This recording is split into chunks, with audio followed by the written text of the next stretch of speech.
Good day to you as I sit out here on a Monday in my shelter house at Long Haven Retreat, thinking about the journey we have been on through the 7 steps to sales excellence. And we are rapidly approaching step number 7. So this video will be a little bit of a review reminder of the steps we've come through, and we will dive into the 7th step as well a little bit. There might be another video coming after this that goes a little bit deeper into step number 7. But the reality of it is, this is a journey.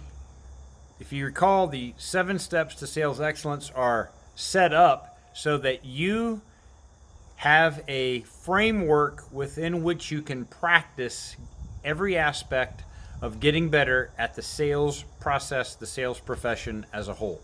The 7 steps to sales excellence is set up to give you opportunities to practice and improve your performance at multiple places along that path. Step number 1, identify the fish. I'm out here next to the Long Haven Retreat pond. I can tell you what kind of fish are in there. I can tell you what kind of fish I prefer to catch. Identify the fish. Step number 2, prepare for the catch. What are my tools? What am I taking with me? What's the condition of my own heart that I am taking out into that marketplace today? Preparing for the catch. Step number 3, approach the water. It's as if we are going to get up and we're going to walk down to that water and we're going to cast a line in there with a hook on it baited that we know the fish are going to like and want. That was step number 3, approach the waters. Okay? Step number 4, actually go fishing. This is exactly where the sales call actually starts, in step number 4. Steps number 1, 2, and 3 are all pre-sales activity. Steps number 4 and 5, go fishing. And what makes for a happy fish? It's where the actual sales call, the sales process that actually takes place in steps number 4 and 5. Last video, we talked a little bit about confirming the catch and why we even need to have this step in here in the first place. Look, it does not become a client for good until their money is in your bank. So you got to confirm the catch. Why do they buy from you? Why did they buy from you? That's an example of confirming the catch. Brings us to today, step number 7. What makes for a happy fish that we can have on an ongoing basis? I call step number 7, keeping the catch happy.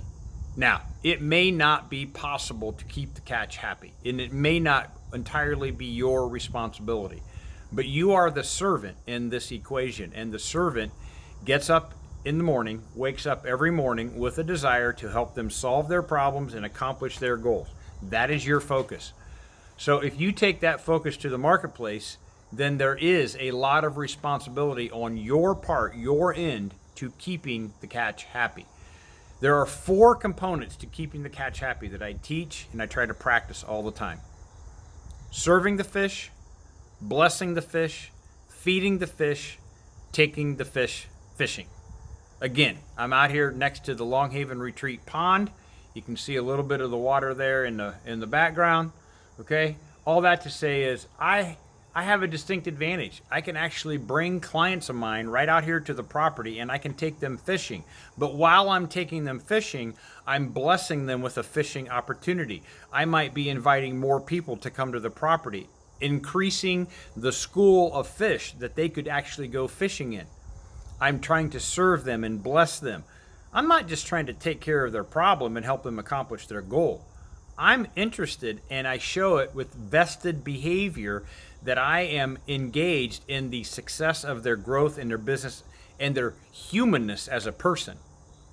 All right? So all that to say is, what are you doing at step number 1 when you're identifying the fish to make sure that you begin with the end in mind, which we know is really, really ramped up in the marketplace by Stephen Covey years ago in his books and his writings. Begin with the end in mind.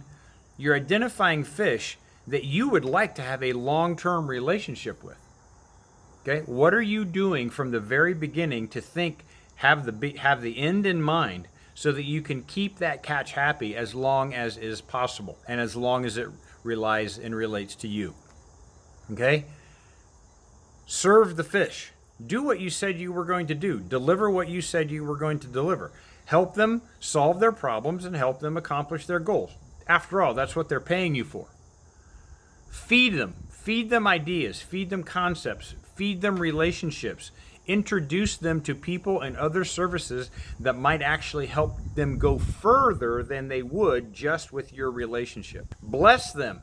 Bless them by doing special things for them. Bless them by inviting them out to a property. Bless them by taking them fishing. But also make sure that you take them fishing. And take them fishing means, what are you doing to help them gain more referrals? And what are you doing to teach them how to help you gain more referrals? You're co-fishing in the marketplace. You're going through the process of jointly working with them to increase the impact that both of you could have and will have in the marketplace. After all, they are one of the fish that you caught because of the specific problems you help people solve and the specific goals that you help people accomplish. I would guarantee that they know other people who have those problems and those goals.